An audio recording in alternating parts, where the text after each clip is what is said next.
almasın. Almasın. Ne diyor ya? Al bir tane. Dur zaten dur.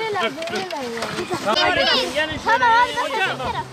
Arada 2 adım fark olsun. Evet, al geldim. Hadi.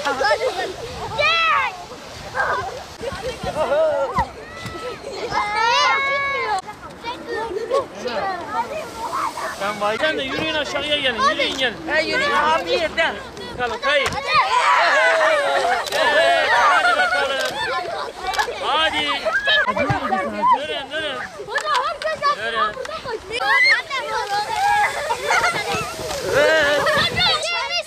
Aldık, memnunuz, teşekkür ederiz.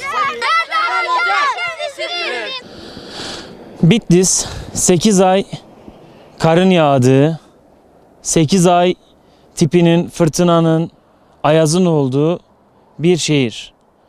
Uzun yıllardır Bitlis'in etrafındaki dağların kayak sporu için elverişli hale getirilip Bitlis'in bir kayak şehri havasına büründürülmesi gerektiğini defaatle söyledik.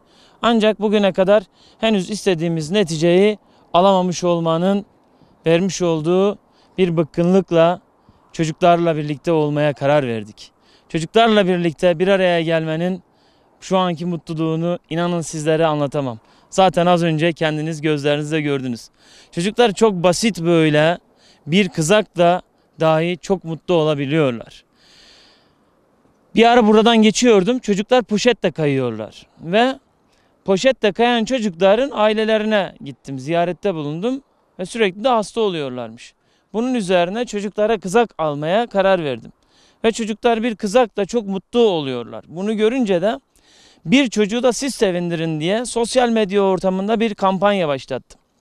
Başta eski Kayak Federasyonu As Başkanlarından Bitlisli hemşerimiz Cem Yıldız Bey olmak üzere yine Bitlisli hemşerilerimizden Yücel Oto, Yılmaz Ersan, Necati Şavlı çocuklarımıza kızak gönderdiler. Ve bu kızakları şu an çocuklarımıza hediye ettik. Bu kıymetli büyüklerimize yine Düşünce Akademisi'nin değerli yönetim kurulu üyelerine huzurlarınızda teşekkür ediyorum. Bu güzel çocukların bu mutlulukları görülmeye değer. Herkes bir çocuğa bir kızak alabilir. Bitlis'in karı, zahmeti artık rahmete dönüşebilir. Bitlis'in merkezindeki dağlar kayak sporu için elverişli hale getirilip Bitlis bir kayak şehri havasına büründürülebilir.